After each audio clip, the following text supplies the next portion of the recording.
Ukraine just pulled off one of the deepest strikes in Russian territory, and not with the fighter jets or missiles, but with tiny, cheap drones.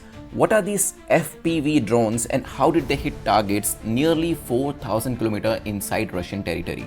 Now, on June 1st, Ukraine carried out a massive drone attack that destroyed over 40 aircrafts deep inside Russian territory, all part of an 18 months secret mission codenamed Operation Spider's Web.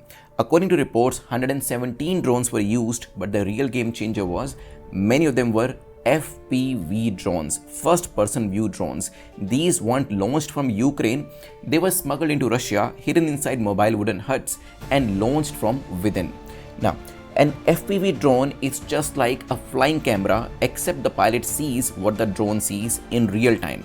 It's like playing a video game, but the stakes are very high and the stakes are very real. Using goggles, phones and screens, pilots remotely fly the drone towards the target, and if it is fitted with an explosive payload, you get the idea what is going to happen. Now the fun fact is, these drones are also used in filmmaking, racing, and now even in the modern combats. Now let's talk numbers. A fully operational FPV drone with a bomb, it's about $500. That's approximately 42,000 rupees. Compare that with a missile or a tank, it's a dirt cheap deal. These drones are fast, hard to detect and precise. They allow deep strikes without risking soldiers' lives. And according to NATO officials, over 2/3 of destroyed Russian tanks were taken out using FPV drones. And that's insane, because it's like giving a soldier a video game controller and the power to take out a tank, or it's like killing a lion with a stick. So here, yes, and they have been like getting better at it, because in 2023, FPV drones became part of Ukraine's attrition warfare, hitting Russian targets again and again at a very low cost. And now Ukraine is scaling up big time. In March 2025, they rolled out 1,000 indigenous FPV drones, and this year alone, they are planning to produce 4 million drones. But there is a twist.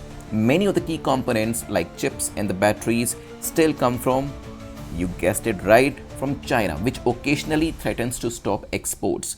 It's not just Ukraine or Russia. Israel also has Arab drones designed to crash into enemies' radar. Iran has its own Shahid drones used in regional conflicts. And guess who's biggest drone producer? Yes, that's China. One company, DJI, holds over 80% of the global consumer drone market. Whether you're fighting in a war or filming a wedding, chances are likely that you are using a drone which came from China.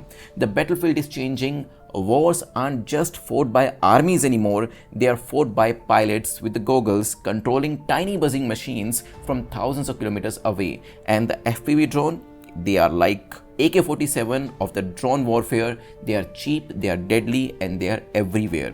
If you found this breakdown helpful, like the video, subscribe for more such current affairs explainers, and let us know in the comment section, should India invest more in the drone warfare? Thanks for watching. Jai Hind.